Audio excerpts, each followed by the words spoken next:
नमस्कार दोस्तों, आपका स्वागत है मेरे YouTube चैनल टीच पॉइंट पर। दोस्तों मैं आज इस वीडियो में आपसे बात करूंगा 69,000 शिक्षक भर्ती से जुड़ी अपडेट्स और लेटेस्ट न्यूज़ के बारे में। तो गाइस वीडियो को अंत तक देखिएगा ताकि सारी इन्फॉर्मेशन आप अच्छी तरह समझ सके। शुरू करते हैं वीडियो को। 69,000 शिक्षक भर्ती में अभ्यर्थियों को संशोधन का मौका, मामला कोर्ट में, शिक्षा मित्रों को मौका, चयन सूची में बदलाव, ईडब्ल्यूएस मामला, पेपर रद्द, बीएड मुद्दा। तो इन सभी न्यूज़ की चर्चा आपसे वीडियो में डिटेल से करेंगे। वीडियो के अंत तक आप हमारे साथ बने रहिए। यहाँ पर आपको बता दें कि 69,000 शिक्षक भर्ती में अभ्यर्थी जो है लगातार संशोधन को लेकर मांग कर रहे हैं कि उन्हें भी संशोधन का मौका दिया जाए। ऐसे में जब 250 शिक्षा मित्रों को संशोधन का मौका दिया जा रहा है तो उन्हें क्यों नहीं दिया जा रहा है। आपको बता दें मामला कोर्ट में भी लिस्टेड है। इसकी जो सुनवाई थी गाइस, वहां पर सीजीआई बेंच में मामला लिस्टेड हुआ था, लेकिन वहां पर सुनवाई देखने को नहीं मिली।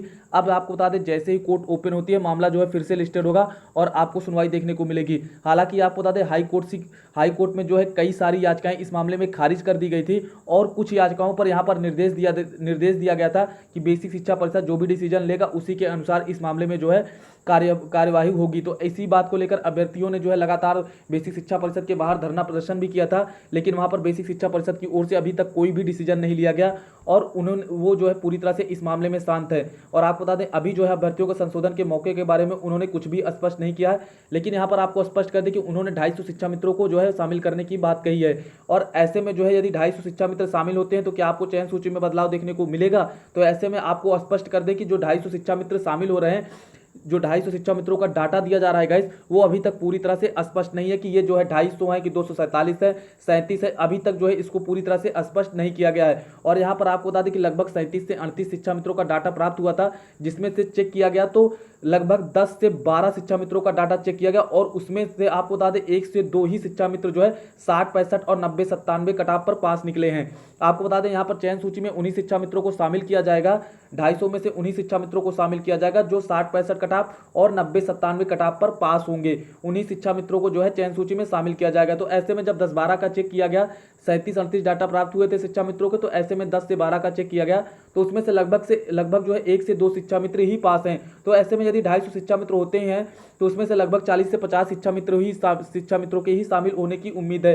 तो ऐसे में जो कम मेरिट वाले अभ्यर्थी हैं वो थोड़ा सा परेशान हो रहे हैं। तो गाइस आपको बता दें यहाँ पर परेशान होने की जरूरत नहीं है, क्योंकि अभी ये भी सरकार की तरफ से स्पष्ट नहीं किया गया कि इन शिक्षा मित्रों को पहली काउंसलिंग में शामिल किया जाएगा या फिर इन्हें पहली काउंसलिंग में होल्ड करके सेकेंड काउंसलिंग में शामिल किया जाएगा।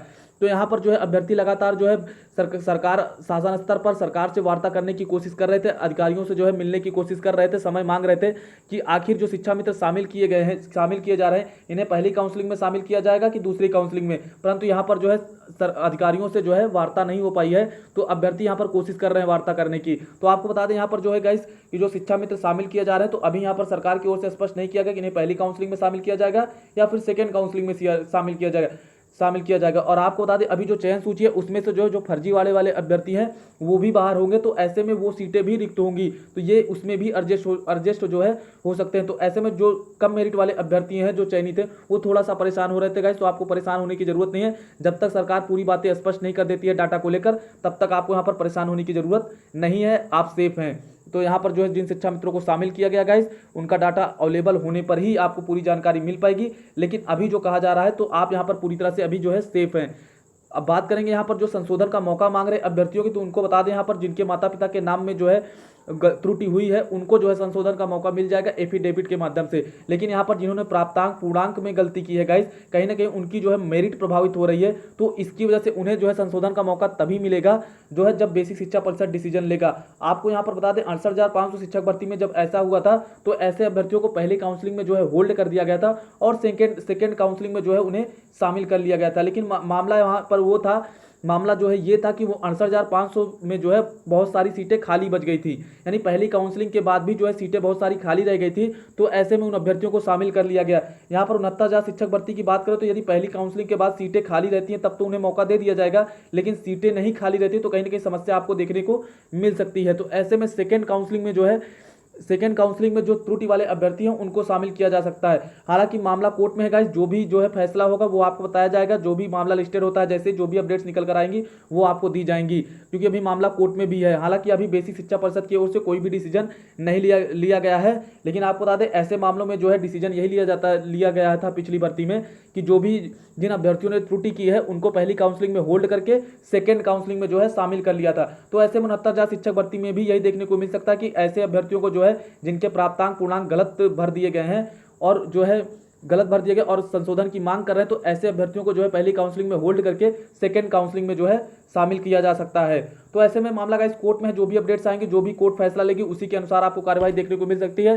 हालांकि कुछ याचिकाओं में जो है बेसिक शिक्षा परिषद को ही डिसीजन लेने के लिए कहा गया, तो ऐसे में उम्मीद यही है कि जो बेसिक शिक्षा परिषद डिसीजन लेगी उसी के अनुसार जो है आपको संशोधन मामले में कार्यवाही देखने को मिलेगी। और गाइस आपको बता दें, जिनके माता पिता के नाम में जो है त्रुटि हुई है, तो उन अभ्यर्थियों को जो है एफिडेविट के माध्यम से जो है एफिडेविट के माध्यम से जो है काउंसलिंग में शामिल होने का मौका मिल जाएगा, क्योंकि यहाँ पर उनकी मेरिट प्रभावित नहीं हो रही है। यानी कि स्पेलिंग के नाम से में जो है, जो नाम की स्पेलिंग है उसमें यदि त्रुटि हुई है तो उसमें जो है आपकी मेरिट प्रभावित नहीं हो रही है। तो ऐसी त्रुटि जिससे आपकी मेरिट प्रभावित नहीं हो रही, तो गाइस उससे आपको ज़्यादा समस्या नहीं होगी। लेकिन ऐसी त्रुटि जिससे आपकी मेरिट प्रभावित हो रही है, तो उसमें आपको समस्या देखने को मिल रही है। तो गाइस यहाँ पर जो है जो भी बेसिक शिक्षा परिषद डिसीजन लेगा उसी के अनुसार आपके मामले में कार्रवाई देखने को मिलेगी। जो भी कोर्ट से फैसला आता है उसकी भी आपको अपडेट्स दी जाएंगी। तो यहाँ पर बात करेंगे नेक्स्ट न्यूज है ईडब्ल्यूएस मामले की। आपको बता दें, यहाँ पर ईडब्ल्यूएस मामले पर सरकार ने काउंटर दाखिल कर दिया और स्पष्ट भी कर दिया है।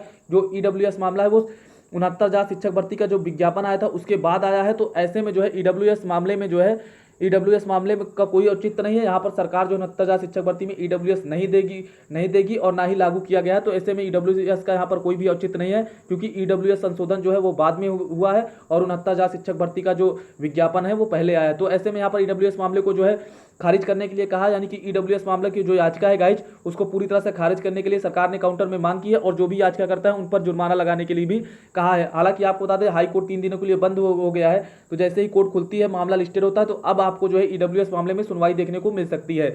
बात करेंगे यहाँ पर पेपर रद्द की, तो आपको बता दें गाइज कुछ मामले ऐसे हैं जो है 69,000 शिक्षक भर्ती में पूरी होने के बाद भी चलते रहेंगे। उसी में से एक मामला है पेपर रद्द का, क्योंकि यहाँ पर आपको बता दें पेपर रद्द बिल्कुल भी नहीं होगा, क्योंकि यहाँ पर बहुत सारे थोड़े बहुत अभ्यर्थी जो है अनलीगल तरीके से पास हुए, लेकिन बहुत सारे अभ्यर्थी मेहनत से भी पास हुए हैं। तो ऐसे में पेपर रद्द करने की संभावना बिल्कुल ना के बराबर है। आपको बता दें, यहाँ पर पेपर रद्द पर भी सुनवाई आपको तभी देखने को मिलेगी जब सरकार की तरफ से महाधिवक्ता जो है उपस्थित होंगे। तो जब महाधिवक्ता उपस्थित होंगे तभी आपको पेपर रद्द पर सुनवाई देखने को मिल सकती है। एक बार सीबीआई जांच को मंजूरी मिल सकती है गाइस, लेकिन यहाँ पर पेपर रद्द बिल्कुल भी नहीं होगा, तो आपको परेशान होने की बिल्कुल भी जरूरत नहीं है। हालांकि इसमें जो है 3-4 बार मामला लिस्टेड हो चुका, लेकिन अभी सुनवाई देखने को नहीं मिली है, क्योंकि सरकार की तरफ से महाधिवक्ता उपस्थित नहीं हो रहे। तो जब महाधिवक्ता उपस्थित होंगे तभी आपको सुनवाई देखने को मिलेगी। जो अगला मामला है गाइस वो बीएड मुद्दा का। यहाँ पर सोशल मीडिया में कई तरह के दावे किए जा रहे हैं कि बीएड बाहर हो जाएगा, ऐसा हो जाएगा। तो आपको यहाँ पर पूरी तरह से स्पष्ट करना चाहूंगा कि बीएड मुद्दा पूरी तरह से सेफ है।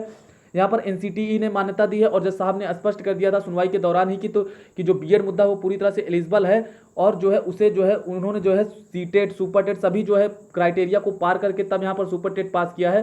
तो ऐसे में बीएड मुद्दा पूरी तरह से सेफ है और बीएड मुद्दा पूरी तरह से एलिजिबल भी है शिक्षक भर्ती के लिए, प्राइमरी शिक्षक भर्ती के लिए। उन्होंने कहा कि जो बीएड कैंडिडेट्स हैं उनको जो है 6 महीने का ब्रिज कोर्स कराया जाएगा, जिसके बाद वो ट्रेनिंग टीचर हो जाएंगे। तो ऐसे में बीएड मुद्दा यानी कि जो बीएड के अभ्यर्थी उनको परेशान होने की बिल्कुल भी जरूरत नहीं है। बीएड मुद्दा पूरी तरह से सेफ है और सरकार ने भी संशोधन करके बीएड को शामिल किया है। और गाइस यहाँ पर आपको बता दें, यहाँ पर बीएड मुद्दा पूरी तरह से जो है सेफ है और बीएड के जो भी अभ्यर्थी हैं वो जो है 6 महीने का ब्रिज कोर्स कर लेंगे, तो यहाँ पर ट्रेनिंग टीचर हो जाएंगे।